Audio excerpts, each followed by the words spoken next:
இந்த வீடியோ பார்த்துட்டு அனைவருக்கும் வணக்கம். இந்த வீடியோவில் வந்து என்ன விஷயம் பார்க்க போகிறோம்னு சொன்னால், கனடாவுக்கு நிறைய மாணவர்கள் வாரன்னு சொல்லி எல்லாருக்குமே தெரியும். அப்படி வர பெண் மாணவர்கள் வந்து கனடாவில் வந்து பாலியல் தொழிலில் வந்து ஈடுபட்டு கொண்டிருக்கிறோம். அதாவது பாலியல் தொழில்னு சொன்னால் விபச்சாரத்தில் வந்து ஈடுபட்டு கொண்டிருக்கிறோம். இவை ஏன் இந்த விபச்சாரத்தை ஈடுபட்டோம், இவை விபச்சாரத்தை ஈடுபடுறதுக்கான காரணம் என்ன, யார் இந்த விபச்சார வேலையில் வந்து இவையை வந்து விழ வச்சது, என்ன காரணத்துக்காண்டி வந்து விபச்சாரம் செய்யணும், அது மட்டும் இல்லாமல் இப்படியான விஷயங்கள் வந்து எப்படி செய்யணும், என்ன தேவைக்கான செய்யணும்னு சொல்லி தான் இன்றைக்கான விளக்கம் வந்து ஃபுல்லாக பார்க்க போகிறோம். அதுக்கு முன்னே இந்த சேனலுக்கு நீங்கள் வாங்க போது சொன்னால் சேனலில் சப்ஸ்கிரைப் பண்ணி வீடியோ பாருங்கள். வாங்க நாங்கள் இன்றைக்கான வீடியோவில் போவோம்.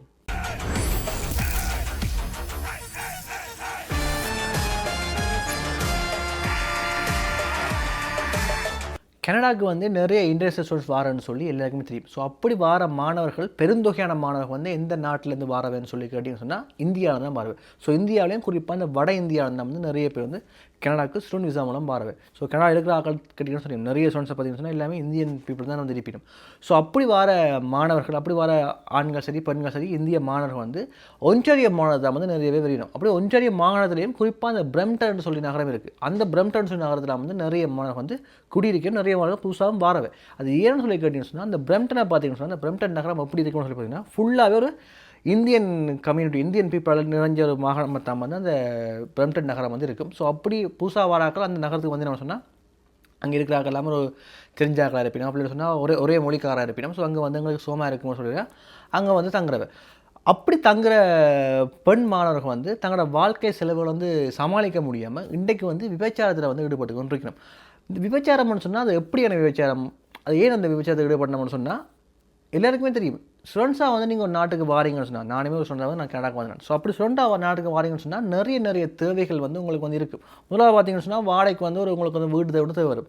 கட்டாயம் நீங்கள் வந்து கனடா தங்கியிருக்க போய் சொன்னால் கட்டாயம் உங்களுக்கு வாடகைக்கு ஒரு வீடு வந்து தேவைப்படும். அது மட்டும் இல்லாமல் உங்களுக்கு டியூஷன் ஃபீன்னு சொல்லி வந்து ஒரு ஃபீஸும் வந்து இருக்குது. அதனால் நீங்கள் காலேஜில் படிக்கிறதுக்கான காசு வந்து, அது மட்டும் இல்லாமல் உங்களுக்கு ஃபுட்டுக்கு உணவு காசு தேவை. அது மட்டும் இல்லாமல் உங்கள் டெலிஃபோன் பில் அப்படி சொல்லி நிறைய பில்ஸும் வந்து உங்களுக்கு வந்து வரும். அது மட்டும் இல்லாமல் இன்னொரு முக்கியமான விஷயம் வந்து இந்த ஃபண்ட், இவ்வளோ ஃபண்டையும் வந்து காசையும் வந்து உழைக்கிறதுக்கு உங்களுக்கு முக்கியமாக ஒரு வந்து வேலை தேவை. ஸோ கனடாவில் இப்போ இருக்கிற நிலைமையை பார்த்தீங்கன்னு சொன்னால் வாடகைக்கு வீடு எடுக்கிறது பயங்கர கஷ்டம். அது மட்டும் இல்லாமல் சொல்லாமல் வாழ்க்கை செலவுகள் வந்து அதிகமாக இருக்குது. அதை விட முக்கியமாக வந்து வேலை எடுக்கிறேன்னு சொல்கிறது பயங்கர கஷ்டமாக இருக்குது. குறிப்பாக ஸ்டூடெண்ட்ஸுக்கு வந்து வேலை எடுக்கிறேன்னு சொல்கிறது இனிமேல்னு சொல்லி பயங்கர கஷ்டமாக இருக்குது. ஸோ இப்படியான தேவைகள் எல்லாத்தையும் வந்து சமாளிக்கிறதுக்கு இந்த பெண்கள் கையாளுற ஒத்தில் இந்த பெண்கள் போகிற பாதுகாப்பு வந்து விபச்சாரம்னு சொல்கிற இந்த பாலியல் தொழில். அப்படி நீங்கள் வாடகைக்கு வந்து ஒரு ரூம் எடுத்தலாம். அதாவது நான் ரூம் சொல்கிறேன். அந்த ரூமுண்ட ரெண்டே ஒரு வீட்டில் ஒரு ரூமுண்ட ரெண்டு, ஒரு பர்சனல் ரூமுண்ட ரெண்டே பார்த்தீங்கன்னு சொன்னால் $700 to $1,000 வந்து இப்போ நிலைமையில் வந்து கனடா வந்து இருக்குது. அதாவது ரூம் நீங்கள் ரெண்ட் பண்ணி இருக்கிறீங்கன்னு சொன்னால், வீடும் இல்லை, ஒரு ரூம் நீங்கள் ரெண்ட் பண்ணி இருக்கிறீங்கன்னு சொன்னால் அந்த ரூம் ரெண்டுக்கு வந்து நீங்கள் $700 $1,000 நீங்கள் வந்து கொடுத்தே ஆகணும் வாடகையாக. அது வந்து நீங்கள் இருக்கிற சிட்டியை பொறுத்து அந்த ரேட் வந்து மாறுபடும். ஆனால் மினிமம் $700 to $1,000 வந்து ஒரு விலையை வந்து நீங்கள் வந்து வாடகையை வந்து கொடுப்பீங்க. ஸோ இந்த விலையை வந்து சமாளிக்கிறதுக்கு வந்து ஸ்டூடெண்ட்ஸ் வந்து என்ன செய்யணும்னு சொன்னால், ஒரு ரூம்லேயே 2 பேர் இல்லை 3 பேர் தங்கி வந்து அதை அந்த ரெண்டை வந்து 3 ஷேர் பண்ணி வந்து கொடுத்து போயிடும். அப்படி இல்லை சொன்னால் ஒரு ஃபுல் பேஸ்மெண்ட்டை வந்து வாடகைக்கு எடுத்து அந்த பேஸ்மெண்ட்டில் 10 பேர் 15 பேர், ஒரு பேஸ்மெண்ட்டில் 25 பேர் தங்கி இருந்து சம்பவம் கூட கனடாவெல்லாம் கேள்விப்படுங்க, நீங்கள் கூட கேள்விப்படுற சந்தர்ப்பம் இருக்குது. ஸோ அப்படியெல்லாம் செஞ்சால் வந்து இந்த வாடகையை வந்து கட்டுவிடும், வாடகை வந்து சமாளிப்பிடும். ஸோ என்ன தான் அப்படி செஞ்சு வாடகையை சமாளித்தாலும் வாடகை கட்டினாலும் பல நெருக்கங்கள் வந்து ஸ்டூடெண்ட்ஸுக்கு வந்து இருக்கும். ஸோ அப்படி வந்து என்ன நெருக்கம் இருக்குன்னு சொன்னீங்கன்னா, நாங்கள் வேலைக்கு போடாலும் இங்கே வந்து கனடாவில் நீங்கள் ஸ்டூடெண்ட்ஸாக இருக்கீங்கன்னு சொன்னால் நீங்கள் 20 மணித்தியாக இருந்தால் நீங்கள் வந்து லீகலாக வந்து வேலை செய்ய முடியும். அப்படி நீங்கள் 20 மணித்தியாக வந்து நீங்கள் மேலே வந்து வேலை செய்யணும்னு சொன்னால் நீங்கள் வந்து இல்லீகலாக தான் கை காசு சொல்லணும். அப்படி தான் வந்து நீங்கள் வந்து வேலை செய்ய முடியும். ஸோ இந்த காலகட்டத்தில் கை காசுக்கு வேலை எடுக்கிறது சொல்கிறது உண்மையிலேயுமே ஒரு குதிரைக்கோப்பான விஷயம் தான். ஸோ அப்படி இல்லாமல் இருக்கத்தான் இந்த அசாதாரண நிலைமையை வந்து சாதகமாக பயன்படுத்தி கொண்ட ஒரு சில விசமிகளால் வந்து இந்த பெண்கள் வந்து பாலியல் தொழிலுக்கு வந்து இழுக்கப்படணும். ஸோ இப்படி இந்த விபச்சார வேலைக்குள்ளே எப்படி இந்த பெண்களை இழுக்கிறோம், எப்படி இதை விளம்பரப்படுத்துகிறோம்னு சொல்லி சொன்னால், நான் முதல்ல சொன்ன மாதிரி விளம்பரப்படுத்துறது மூலமாக தான். எப்படி இதை விளம்பரப்படுத்துகிறோம்னு சொன்னால், நான் முதல்ல சொன்ன மாதிரி இந்த ரூம் ரெண்ட் பண்ணுறதுக்கு வந்து நிறைய விஷயங்கள் இருக்குது. ஸோ அப்படி நாங்கள் ரூம் கனடா ரெண்ட் பண்ண போகிறோம்னு சொன்னால் நாங்கள் ஆன்லைனில் வந்து சர்ச் பண்ணுவோம். எங்கள் அட் போட்டுக்கணுமா, எங்கள் ரூம் வாடகைன்னு சொல்லி அட் போட்டுக்கணும்னு சொல்லி ஆன்லைனில் சர்ச் பண்ணுவோம். அப்படி சர்ச் பண்ணுற ஒரு முதலாவது முக்கியமான விஷயம் தான் வந்து இந்த மார்க்கெட் பிளேஸ். ஃபேஸ்புக்கில் பார்த்தீங்கன்னு சொன்னால் மார்க்கெட் பிளேஸ்னு சொல்லி ஒரு இடம் வந்து இருக்குது, ஒரு வெப்சைட் வந்து இருக்குது.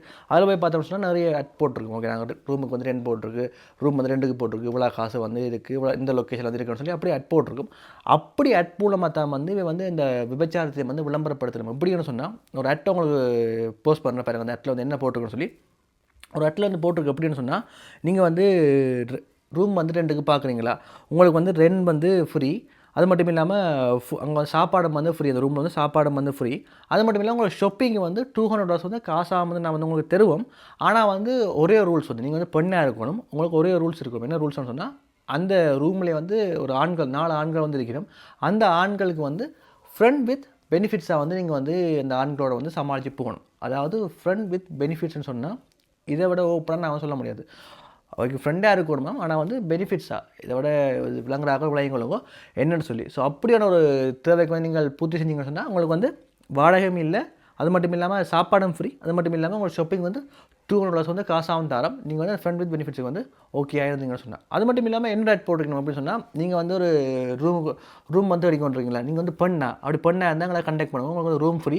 ஆனால் நீங்கள் ஒரே ஒரு தேவைக்கு மட்டும் ஹோம் சொல்லணும் அப்படின்னு சொன்னால், அங்கே அந்த ரூமில் வந்து அந்த ஒரு பேஸ்மெண்ட்டில் வந்து 7 ஆண்கள் தங்கி இருக்கணுமோ, அந்த 7 ஆண்களுக்கு வந்து நீங்கள் வந்து இந்த 7 ஆண்களையும் சமாளித்து போவீங்களா இருந்தால் உங்களுக்கு வந்து ரூம் வந்து ஃப்ரீ, ஃபுட் வந்து ஃப்ரீன்னு சொல்லி அட்டை வந்து போட்டு வந்து அந்த பெண்களை வந்து இந்த வேலையில் வந்து உள்ள வைக்கணும். ஸோ இப்படி அட்டை போடுறதால அந்த பெண்கள் வந்து யோசிக்கணும், ஓகே எங்களையும் வந்து கனடா வந்து சர்வை பண்ணிடலாமல் இருக்குது, வேலை இல்லாமல் கஷ்டமாக இருக்குது, காசு இல்லாமல் கஷ்டமாக இருக்குது, நாங்கள் போவோம்னு சொல்லி நிறைய பெண்கள் வந்து இந்த வேலையில் விழுந்து வாழ்க்கையை வந்து துளைச்சி கொண்டிருக்கணும். இது வந்து இப்போ தான் வந்து நிறைய நியூஸாக வந்து வெளியில் வருது. நீங்கள் இப்போ கனடா நியூஸை ஃபாலோ பண்ணுறவர்களாக இருந்தால் இப்போ இந்த நியூஸ் வந்து கேள்விப்பட்டிருப்பீங்க. அப்படின்னு சொன்னால் நிறைய பெண்களை நீங்கள் நேராக போய் கேட்டிங்கன்னு சொன்னால், நிறைய அந்த இந்திய பெண்களை நேராக போய் கேட்டிங்கன்னு சொன்னாலே அவை கட்டாயம் வந்து அப்படி அனுபவம் வந்து கட்டாயமே வந்து இருக்கும். எனக்கு ஒரு பெண் சொன்ன விஷயம், எனக்கு பர்சனலாக ஒரு இந்திய பெண் சொன்ன விஷயம் அப்படின்னு சொன்னால், இவாக்குமே அந்த பெண்ணுக்கு வந்து இப்படி விஷயம் நடந்திருக்கு. வாடகைக்கு அந்த பெண் வந்து வீடு தேடைக்க அவாக்குமே வந்து இப்படியான விஷயம் நடந்திருக்கேன்னு சொன்னால், ஒரு இடத்துல போய் வாடகைன்னு சொல்லி போய் பார்த்துருக்கா. பாத்திரத்தில் வந்து அந்த வீட்டில் வந்து 2 பாய்ஸ் வந்து இருக்கணும், 2மே இந்திய படியங்களாம். ஸோ அப்போ இது கேட்க அவள் வந்து இந்த வீடை பார்க்க சொல்லிக்கணும்னா, நாங்கள் உங்களுக்கு வந்து ரூம் வந்து ஃப்ரீயாக தரோம், நீங்கள் வந்து என்னோட ஃப்ரெண்ட் வித் பெனிஃபிட்ஸாக இருந்தீங்கன்னு சொன்னால் உங்களுக்கு ரூம் வந்து ஃப்ரீன்னு சொல்லி. ஸோ அப்படியான சம்பவம் வந்து நிறையவே வந்து கனடா வந்து இப்போ சமீப காலமாக வந்து நடந்து கொண்டே வந்து இருக்குது. ஸோ இந்த விஷயங்கள்லேருந்து தப்பி வந்த பெண்களும் இருக்குது, இல்லை இந்த விஷயங்களில் இப்போ மட்டும் மாட்டிக்கொண்டு என்னென்று வெளியில் தப்பி வாரன்னு சொல்லி சமாளித்து கொண்டு போகிற பெண்களும் இருக்குது. நாங்கள் வந்து கனடா இருக்கணும்னு சொன்னால் சில விஷயங்களை அட்ஜஸ்ட் பண்ணிக்கொண்டு தான் போகணும் அப்படின்னு சொல்லி அட்ஜஸ்ட் பண்ணிக்கொண்டு வாழ்ந்து கொண்டு போகிற பெண்களும் வந்து இருக்குது. ஸோ என்னதான் நாங்கள் யோசிக்கலாம், ஏன்னா இது இந்திய பெண்களுக்கு தான் நடக்குது, இல்லாட்டி வேறு பெண்களுக்கு தான் நடக்குது, எங்களோட குடும்ப பெண்களுக்கு தான் நடக்குதுன்னு சொல்லி அப்படி போய் நிறைய விஷயம் நாங்கள் யோசிக்கலாம். என்ன தான் நாங்கள் நிறைய விஷயம் யோசித்தாலும் ஒரு பாயிண்ட்டாக பார்க்க இது வந்து ஒரு பெண்ணுக்கு நடக்குது நீங்கள் இதை வந்து நாங்கள் வந்து கட்டாயம் வந்து ஒரு கதைக்க வேண்டிய விஷயந்தான். ஸோ இப்படி ஒரு பெண்ணுக்கு நடக்கிற விஷயம் நாளைக்கு எங்களோட சமூகத்துக்குள்ளே நடக்கிறதுக்கு வந்து நிறைய காலம் வந்து ஆகாது. என்னன்னு சொன்னால், இப்போ கூட நிறைய சோர்ஸ் வந்து நிறைய பேர் வந்து கணக்கு வந்து கொண்டு நடக்கணும். அது வந்து இந்தியா இருந்தும் சரி, ஸ்ரீலங்கா சரி, நிறைய தமிழாக்கள், நிறைய பெண்கள், நிறைய இந்திய பெண்கள், நிறைய பேர் வந்து இப்போ வந்து நாட்டுக்குள்ளே வந்து கொண்டாடிக்கணும் ஸ்டூடெண்ட்ஸாக. ஸோ இப்படியான பெண்களுக்கெல்லாம் தெரியும் கனடா இப்படியான விஷயங்கள் இருக்குது, நாங்கள் என்ன தான் கஷ்டம் இருந்தாலும் இப்படியான விஷயங்களை போகக்கூடாது, அப்படி போனாலும் வந்து அதுக்குள்ள ஒரு மாய வேலை மேலே அதுக்குள்ள விழுந்துட்டீங்கன்னு சொன்னால் விழுந்தது தான், அதுலேருந்து மீண்டு வாரன்னு சொல்கிறது வந்து பயங்கர கஷ்டம். ஸோ இப்படியான விஷயங்கள் நாட்டுக்குள்ளே இருக்குன்னு சொல்லி தெரிய வைக்கிறதுக்கான தான் நான் வந்து எனக்கு வீடியோ பதிவதுக்கான முக்கியமான நோக்கமே.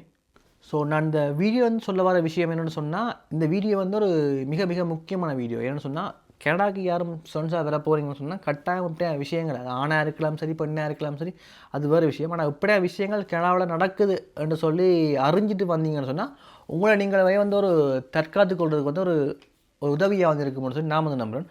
ஸோ இப்படியா விஷயங்கள் நாட்டில் நடக்குது, இப்படி எல்லாம் பிரச்சனை இருக்குதுன்னு சொல்லி சொல்கிறது, தெரிய வைக்கிறது வந்து என்னதுக்காண்டின்னு சொன்னால், நீங்கள் யாருமே கனடாக்கு வரக்கூடாதுன்னு சொல்லியோ, இல்லை எங்கள் வாரதால் வந்து இது பிரச்சனைன்னு சொல்லி அப்படியோ இல்லை. இப்படியான விஷயங்கள் நாட்டில் நடக்குது, இதுலேருந்து உங்களை தற்காத்து கொள்ளுங்கொண்டு சொல்கிறதுக்கான தான் வந்து இந்த வீடியோ பதிவதற்கான முக்கியமான நோக்கம். இது வந்து யாருமே கனடா ஸ்டூடெண்ட்ஸ் யாரும் பெறப்போயிடும், இனிவரும் காலங்கள் ஸ்டூடெண்ட்ஸ் யாரும் பெறப்போயிடும், இல்லை கனடா யாரும் பெறப்போயிடும்னு சொல்லி பிளான் பண்ணிக்கணும் வந்தாலே வந்து அதுக்கு வந்து வீடியோ வந்து ஷேர் பண்ணிக்கொள்ளுங்க. குறிப்பாக பெண்களுக்கு வந்து இந்த வீடியோ வந்து ஷேர் பண்ணிக்கொள்ளுங்க. நாளைக்கு நான் இன்னும் வீடியோ உங்களை சந்திக்கிறேன். அது மட்டும் பாய்.